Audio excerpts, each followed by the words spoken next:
Dans cette capsule, vous allez découvrir ou réviser le modèle moléculaire.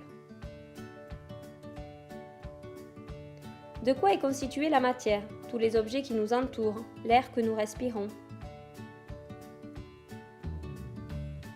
Depuis l'Antiquité, Leucippe et Démocrite ont l'intuition que la matière est constituée de petits grains. Au début du XIXe siècle, cette intuition est confirmée par Dalton, qui montre que la matière est constituée d'atomes. Avogadro fera ensuite la distinction entre un atome et une molécule. On peut donc en conclure que la matière est constituée d'atomes qui peuvent s'assembler pour former des molécules. Utilisons le modèle moléculaire. En effet, ce modèle va nous permettre d'expliquer des phénomènes comme par exemple les changements d'état. Dans le modèle moléculaire, l'atome est représenté par une sphère. La molécule, qui est un assemblage d'atomes, est donc représentée par un assemblage de sphères.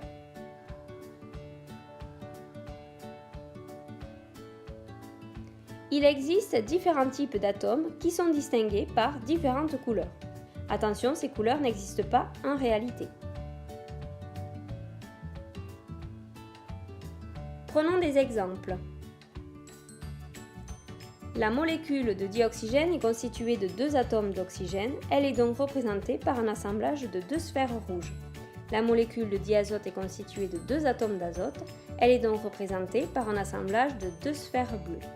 Le préfixe di indique que la molécule est constituée de 2 atomes identiques.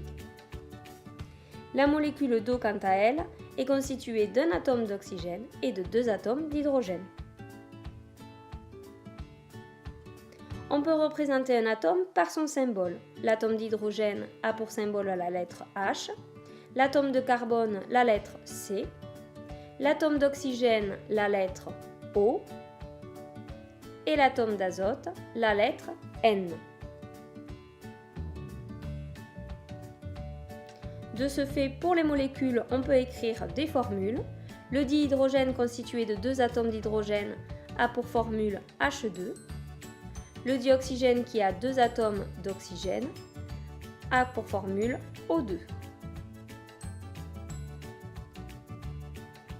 La molécule de dioxyde de carbone est constituée d'un atome de carbone et de 2 atomes d'oxygène. Cela fait la formule CO2.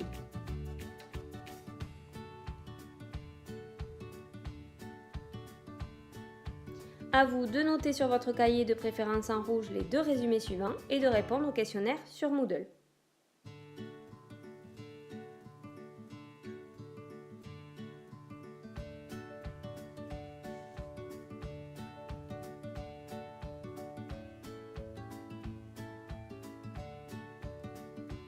Created using Powtoon.